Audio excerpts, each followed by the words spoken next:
আমার মনে হয় সংঘ পরিবারের মানে সংঘ পরিবার বলতে বোঝা হয় যে সংঘের যে নীতি তা মেনে চলা যে সংগঠনগুলো তারা সকলে মিলেই চাইছেন এবারকার ভোটটা হোক এবং সকলকে নিয়ে। মিষ্টি খাওয়ার কথাটা, এটা তো দিলীপ ঘোষ স্পষ্টতই বলেছেন, আমাদের ক্যামেরার সামনেও তিনি বলেছেন, গতকালও বলেছেন যে তাকে হাত ধরে তার কাছে মিষ্টি খেতে চেয়েছেন, তিনি বলেছেন যে খাওয়াবেন, দিল্লিতে গিয়ে তিনি ভোটের পরে খাইয়ে আসবেন।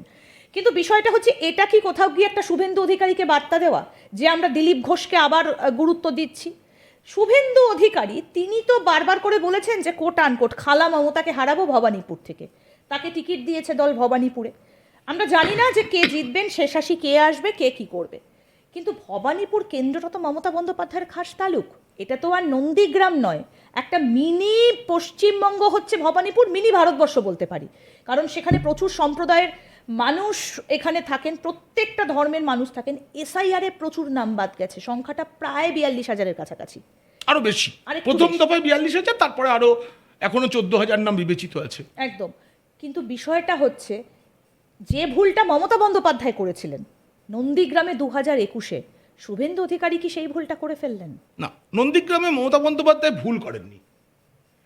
2021-এ বিজেপি যেভাবে ঝাঁপিয়েছিল এবং পরিবেশ তৈরিও হয়েছিল, বিজেপি সেটাকে নষ্ট করে ফেলেছিল, ভোট করাতে পারেনি, নিজেদের কর্মীদেরই বোঝাতে পারেনি। কিন্তু মমতা বন্দ্যোপাধ্যায় এটা বুঝেছিলেন যে শুভেন্দু অধিকারীকে যখন এরা মুভ করতে চাইছে, শুভেন্দু অধিকারীর কথা চলছে, তার বিরুদ্ধে দাঁড়িয়ে কঠিন আসন হবে ওটা, এবং নন্দীগ্রামে জেতা কঠিন জানতেন, কারণ শুভেন্দু অধিকারী এখন রাজ্যের নেতা, কিন্তু শুভেন্দু অধিকারী আদতে তো পূর্ব মেদিনীপুরের নেতা। সেখানে গিয়ে এই যে কঠিন জায়গায় নিজে আমি নেতা, আমি দাঁড়িয়ে পড়লাম, এটা বাকি সব জায়গায় বার্তা দেওয়া হয়েছিল। মমতা বন্দ্যোপাধ্যায় হেরেছিলেন, কিন্তু বাকি ভালো ফল নিয়ে এসেছিলেন তিনি, এটা তো ঘটনা। তাহলে সেই রেজাল্টটাতে লোডশেডিং তত্ত্ব আছে, সে তো থাকবেই, সেটা নিয়ে তো মানিকতলা নিয়েও মামলা চলছে, সব হয়, ওগুলো নিয়ে আমি যাচ্ছি না। কিন্তু মমতা ব্যানার্জির ওই সিদ্ধান্তটা সঠিক ছিল, উনি দু জায়গায় দাঁড়াতে পারতেন, সেটা হয়তো তার এই যে কম্পার্টমেন্টাল মুখ্যমন্ত্রী বলা হয়, এগুলো বলা হতো না সেক্ষেত্রে। লোডশেডিং ইত্যাদির মধ্যে আমি যাচ্ছি না, নির্বাচন কমিশন যে ফলটা ঘোষণা করেছিল সেটাকে আমরা ধরে নিলাম। কিন্তু মমতা বন্দ্যোপাধ্যায়ের সিদ্ধান্ত ভুল ছিল আমি মনে করি না। তাহলে কি শুভেন্দু অধিকারীর সিদ্ধান্ত ভুল? না, শুভেন্দু অধিকারীর সিদ্ধান্তও ভুল নয়। শুভেন্দু অধিকারী কি চাইছেন, তিনি এই ভোটের মুখ হয়ে থাকবেন। তাহলে ভিভিআইপি কেন্দ্র কোনটা? ভবানীপুর। এবং একটা জিনিস ইন্দিরা আপনি খেয়াল করবেন যে ভবানীপুর আসনের মধ্যে চক্রবেড়িয়া রোড, ওটা 70 নম্বর ওয়ার্ড পড়ছে, সেখানে আজ থেকে 1.5 বছর আগে শুভেন্দু অধিকারী একটা ছোট্ট অফিস বানিয়েছিলেন। উনি বলেছিলেন এটা আমার ওয়ার্ড রুম, তখন তিনি তিনি ঠিক করে রেখেছে এখানে করবে। এবং ভবানীপুর কেন্দ্র কিন্তু ওই মিনি ভারত, যেহেতু ভবানীপুর কেন্দ্রে তৃণমূল বারবার জিতলেও তৃণমূলের কিন্তু হার আছে। যেমন মমতা বন্দ্যোপাধ্যায় খালি জিতেছেন, নন্দীগ্রামে গিয়ে হার, এটাই আমরা সবাই জানি, কিন্তু তা নয়।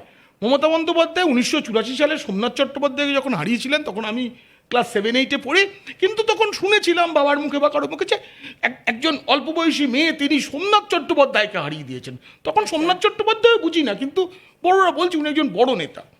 কিন্তু তারপরে 1989 সালে মমতা ব্যানার্জি অনেক বেশি ভোটে মালিনী ভট্টাচার্যের কাছে ওই যাদবপুর থেকে হেরেছিলেন। একদম। এই হারটা লোকে ভুলে গেছে, কারণ তারপর থেকে মমতা ব্যানার্জির উত্থানটা দেখা হয়েছে অন্যভাবে, উনি একজন লড়াকু নেত্রী হয়ে উঠছে। এটা ঠিক যে পরাজিতদের কেউ মনে রাখে না, হ্যাঁ, মানে ওই পরাজয়টাকে মনে রাখে, কিন্তু হেরেছেন, তারপরে নন্দীগ্রামে হেরেছেন, তারপর জিতে এসছেন।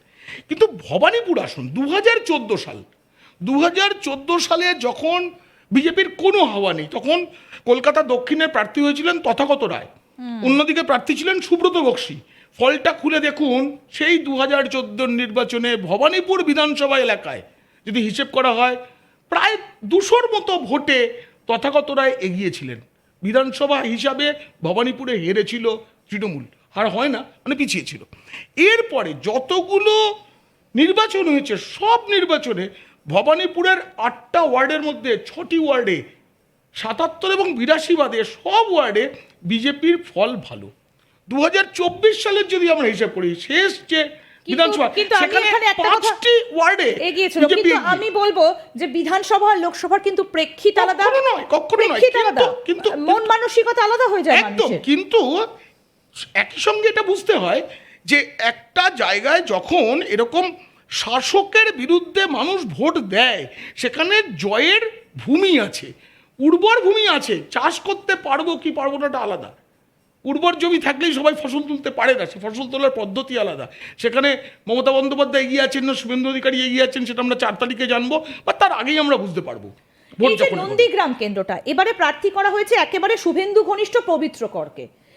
এখানে নন্দীগ্রামটা যদি আমরা একটু দেখি, এখানে একটা সংখ্যালঘু ভোট ব্যাংক রয়েছে। শেখ সুফিয়ান তার একটা বিশ্বস্ত অনুগামী, তার প্রচুর ফলোয়ার রয়েছে।